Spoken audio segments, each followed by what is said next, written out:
नमस्कार प्रिय छात्रों, हम किरातार्जुनीयम पढ़ रहे हैं। किरातार्जुनीयम का तीसरा श्लोक आज हम पढ़ने जा रहे हैं। तो आप देख रहे हैं कि दो श्लोक है, मैंने काफ़ी अच्छे समझाने के प्रयास किए हैं और आप भी कोशिश कीजिए, इनको भली भांति समझने का प्रयास कीजिए। तो देखिए, तीसरा श्लोक है, इसमें भी वंशस्थ छंद ही है। किरातार्जुनीयम का जो प्रथम सर्ग है उसमें अंतिम दो श्लोकों को छोड़कर समस्त श्लोकों में वंशस्थ छंद ही है। तो वंशस्थ छंद को आपको बताया था पहले भी, तो इसका जो लक्षण है वो भी आपको पता है, एक बार और बता रहे हैं। तो देख लीजिए, आप पुनः आप स्मरण कर लीजिए, बार बार आप इनको स्मरण करते रहेंगे तभी आपके मानस पटल पर भली भांति स्मरण हो जाएंगे।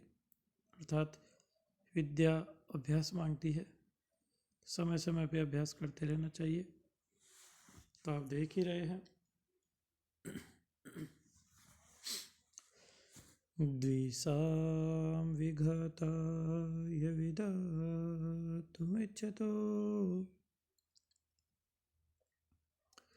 रहस्यनुज्ञामधिगम्य भूभृतः ससोष्ठवोदाय विशेषशालिनीं विनिश्चितार्थमिति वाच्यमादधे। अब मान लीजिए आपसे श्लोक का उच्चारण ठीक प्रकार से नहीं हो रहा है, तो उससे पहले जो छंद है उसके लक्षण का उच्चारण कर लेना चाहिए। तो आइए एक बार हम इस छंद के लक्षण का उच्चारण करते हैं। तो जतौ तु अंशस्तमुदीरितं जरौ, ठीक वैसे ही अब इसके लाइनों को बोलने का प्रयास कीजिए। द्विषां विघाताय विधातुमिच्छतो रहस्यनुज्ञामधिगम्य भूभृतः ससोष्ठवोदार्य विशेषशालिनीं विनिश्चितार्थमिति वाच्यमादधे। तो ये देखते हैं, अन्वय करते हैं। अन्वय आपको स्क्रीन पे दिखाई दे रहा है, अन्वय लिखा हुआ है। तो उससे पहले एक बार अपन शब्दों को देख करके और फिर इसका अन्वय कर लेंगे। तो द्विषाम, द्विषाम का अर्थ हो गया, द्विष शब्द है, हलंत शब्द है और षष्ठी का बहुवचन है। तो जिस प्रकार जगत बनता है, जगत, जगत प्लस षष्ठी के बहुवचन में आम लग जाता है, तो जगताम। तो द्विष आम, द्विषाम, द्विष शत्रु का पर्यायवाची है, अरि। तो शत्रुओं के, विघाताय अर्थात विनाशाय, या चतुर्थी का एक वचन है, तो आप देख ही रहे हैं। तो शत्रुओं के विघाताय, विनाश के लिए, विधातुम इच्छतः, विधातुम इच्छतः। तो इसका मतलब आप समझ गए, विनाश करने की इच्छा करते हुए, या विधातु में तुम उन पढ़ते हैं, उन प्रयासों का विधान करने की, अर्थात शत्रुओं के विनाश के प्रयासों को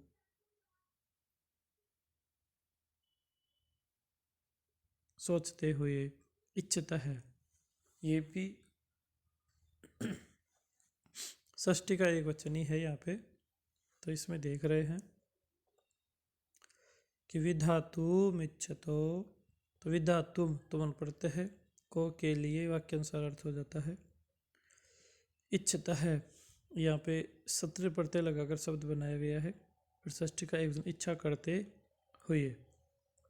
एक बार शब्दों को देख रहे फिर अन्वय करेंगे। तो द्विषाम शत्रुओं के विघाताय विनाश के लिए विधातुम प्रयासों को इच्छतः इच्छा करते हुए अर्थात प्रयासों को सोचते हुए या शत्रुओं को मारने की इच्छा करते हुए रहस्य नोज्ञाम अधिगम।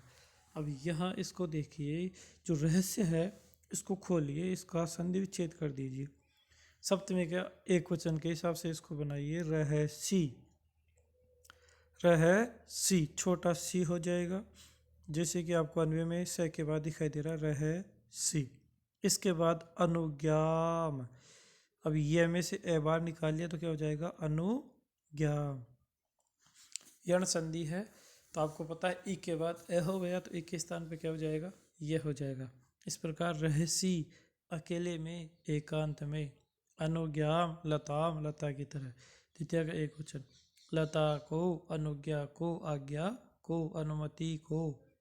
अधिगम्य लेप हो गया, प्राप्त करके, अर्थात आज्ञा को लेकर के, आज्ञा लेकर के, अनुमति लेकर के। भूभृत है राजा की, भूभृत है राजा की। स वह, अब यहाँ से अन्वय बिठा लेते हैं एक बार। तो स वह कौन, वह वनेचर।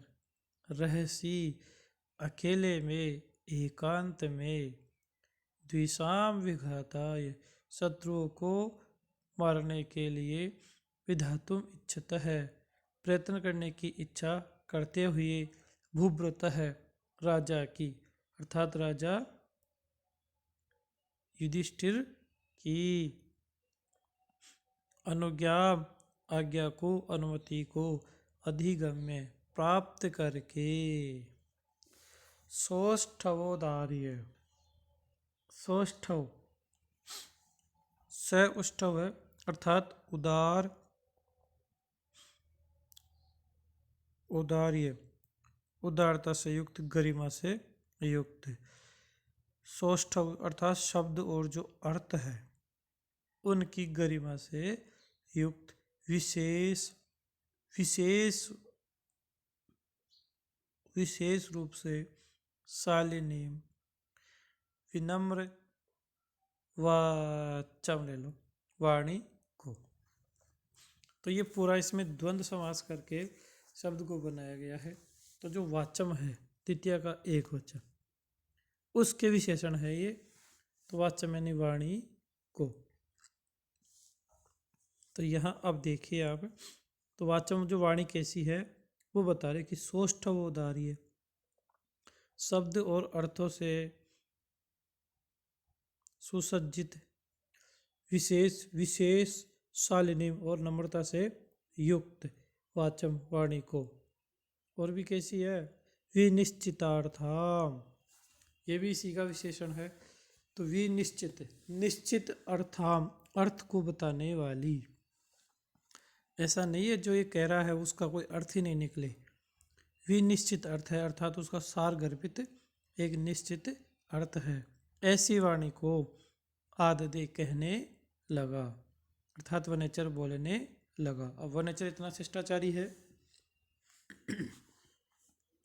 जो राजा की आज्ञा के बगैर काम नहीं कर रहा है।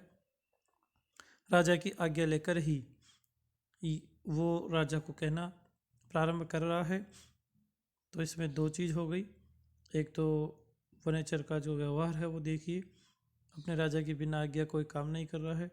जो कहने जा रहा है उसके कहने की भी अनुमति ले रहा है। तो कितना शिष्टाचार इसमें दिखाया गया है।